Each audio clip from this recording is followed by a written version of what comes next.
Hello guys.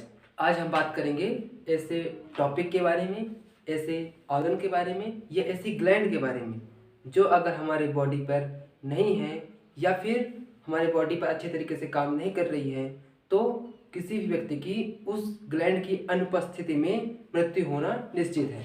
सबसे पहले देखेंगे कि ऐसा क्या है हमारे बॉडी पर जिसकी वजह से हमारी मृत्यु हो सकती है।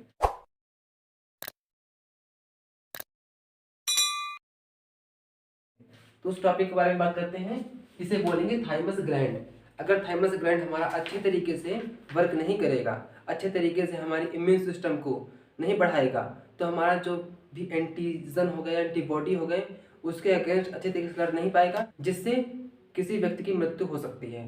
देखेंगे सबसे पहले कि इसका स्ट्रक्चर, मतलब ये कहाँ पर प्रेजेंट होता है, इसका लोकेशन क्या होता है।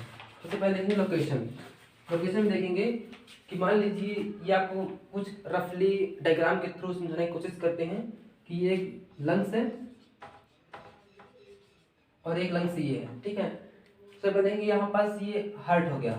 हार्ट मतलब हृदय। हृदय के आप देखेंगे जस्ट ऊपर ये जो आपको दिख रहा है, ये पार्ट, इसे बोलेंगे थाइमस ग्लैंड।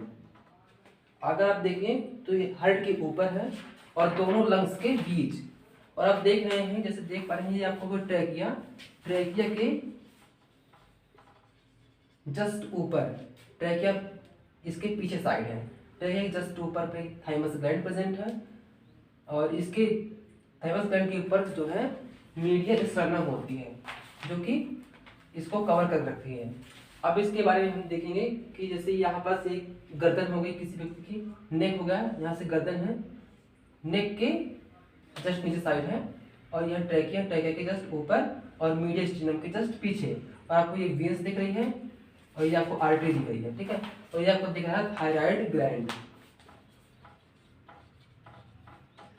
Thyroid gland.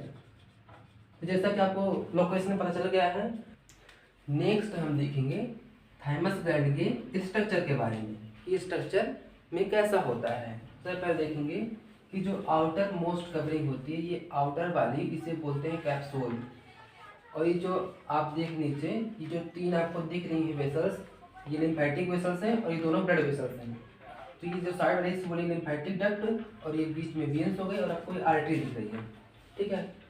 तो फिर जो ये आपका जो कैप्सूल है, कैप्सूल के जस्ट अंदर का पार्ट, ये जो आपको दिख रहा है, इसे बोलते हैं कॉर्टेक्स। और जो यहाँ पर जो सेल दिख रही है, इसे बोलते हैं थाइमिक कार्पस्कल, थाइमिक कार्पस्कल, ठीक है। और जो एकदम से अंदर का पार्ट होता है, इस जो थाइमिक कार्पस्कल में जहाँ पर क्या कहते हैं थाइमिक कार्पस्कल प्रेजेंट होती है, उसे बोलते हैं मेडुला। और जो आपको ये आपको डिवाइड सेप्टम के रूप में यहाँ दिख रहा है, सेप्टम बना रहे हैं यहाँ पास, जिसे यहाँ बना रहा है, यहाँ बना रहा है, यहाँ बना रहा है, इसे बोलते हैं इंटरलोब्युलर सेप्टम। तो देखेंगे कि जो स्ट्रक्चर में देखें, सबसे पहले देखते हैं कि इसको टू लोब में डिवाइड किया गया है, right lobe and left lobe, ठीक है। तो इसका जो आउटर मोस्ट कैप्सूल हो गया, ठीक है, और अंदर का हो गया कॉर्टेक्स। तो कैप्सूल जो है देखने में डार्क होता है, डार्क स्टेनिंग होता है, और जो अंदर का पार्ट है ये डार्क हो गया, ये वाला, और ये हो गया अंदर का क्या है, लाइट होता है, ठीक है। ये मिलकर जो बाहर का होता है, बाहर का मीन्स कैप्सूल वाला जो पार्ट है, यहाँ पर इपिथेलियल सेल कंसिस्ट होती है, और जो अंदर का पार्ट है उसमें इपिथेलियल रेटिकुलर सेल प्रेजेंट होती है। नेक्स्ट हम देखें तो यहाँ पर जो आपका बाहरी पार्ट है, मतलब कैप्सूल में क्या होता है, जैसे यहाँ पर लिम्फोसाइट बड़ी मात्रा में, मतलब इनफ, पर्याप्त मात्रा में प्रेजेंट होती है, और यहाँ जो है अंदर पार्ट में, यहाँ पर लिम्फोसाइट पर्याप्त मात्रा में, थोड़ी मात्रा में जो है होती है, पर्याप्त नहीं होती है, ठीक है। अब नेक्स्ट देखते हैं, इसमें देखेंगे कि इन दोनों को, मतलब एक जैसे कोई बच्चा अगर जन्म लिया है तो उसके बच्चे के ऊपर, बच्चे के शरीर में इसका बर्थ के समय वजन कितना होता है, 10 से 15 ग्राम।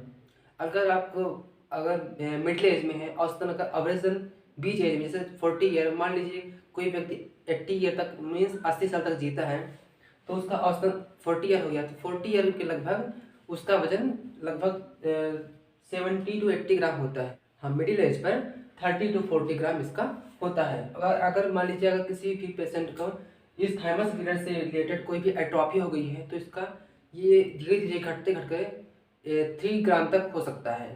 ठीक है, अगर कोई भी पेशेंट या फिर कोई व्यक्ति अगर उसके अच्छी तरीके से काम नहीं कर रहा है तो उसकी डूडाई हो सकता है। नेक्स्ट आता है इसका, ये जो इसका मेस्ट कवरिंग पार्ट होता है, ये पूरा कवर जो कर रखा है ये कनेक्टिव टिश्यू होता है। ठीक, मतलब पतला पतला इसमें कनेक्टिव टिश्यू जो है कवरिंग होता है। ठीक है, और पूरे जो ग्लैंड है ये जो है एरियोलर टिश्यू के द्वारा मिलकर बना होता है। इसमें कवरिंग होती है कनेक्टिव टिश्यू की।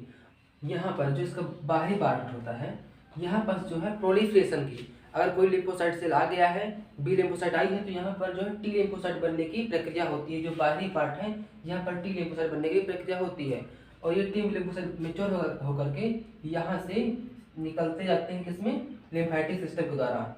ये लिम्फेटिक डक्ट हो गई, इसमें धीरे धीरे डिफ्यूजन के द्वारा यहाँ पर क्रॉस होकर के किसी भी ऑर्गन तक पहुँचने का काम करते हैं, और किसी भी जो डिसीज हो रही है उससे लड़ने में हेल्प करते हैं।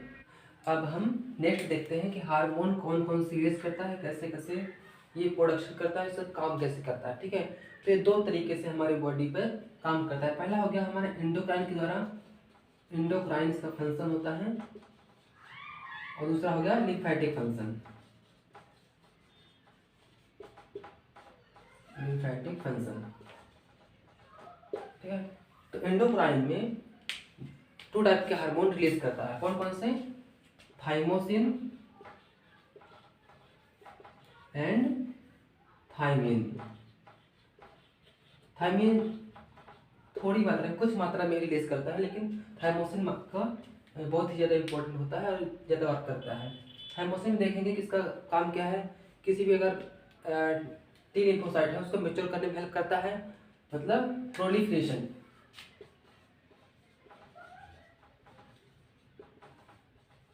Proliferation of T lymphocyte cell, और थोड़ी मात्रा में, कुछ मात्रा में बी लिम्फोसाइट सेल का भी पानी काम करता है। और जो थाइमिन है ये जो हमारे न्यूरोमस्कुलर एक्टिविटीज़ है, मतलब नर्व्स के द्वारा जो हमारे मसल्स एक्टिविटी कर रही हैं उसमें हेल्प करता है। इसको बोलेंगे न्यूरोमस्कुलर एक्टिविटी। थाइमिन के द्वारा न्यूरोमस्कुलर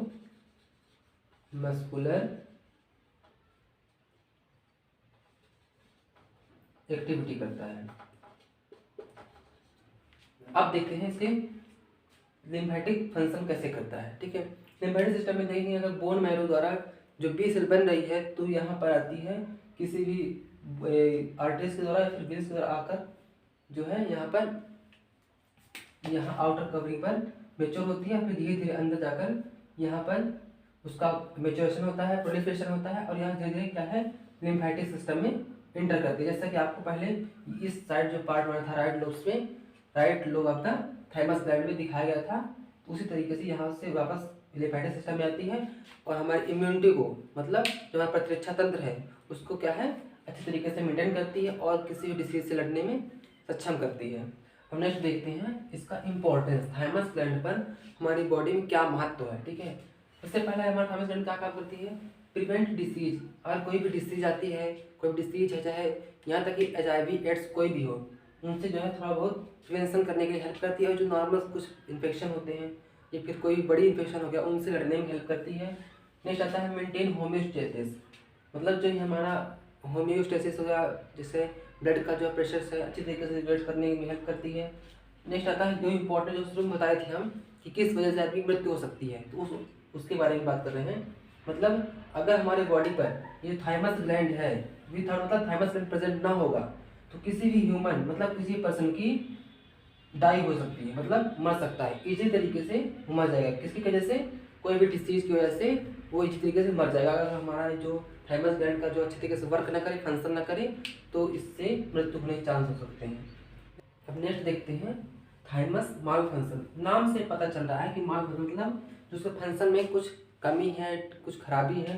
देखते हैं क्या खराबी है। ठीक है, तो lower production of T cell, जो टी सेल होती हैं लिम्फोसाइट की टी सेल होती हैं, वो जो है अच्छे तरीके से क्या है प्रोडक्शन नहीं होता है। नेक्स्ट आता है susceptibility to disease and infection. ये क्या करता है, संवेदनशीलता जो है इसमें डिसीज की हाई होती है, हायर ससेप्टिबिलिटी,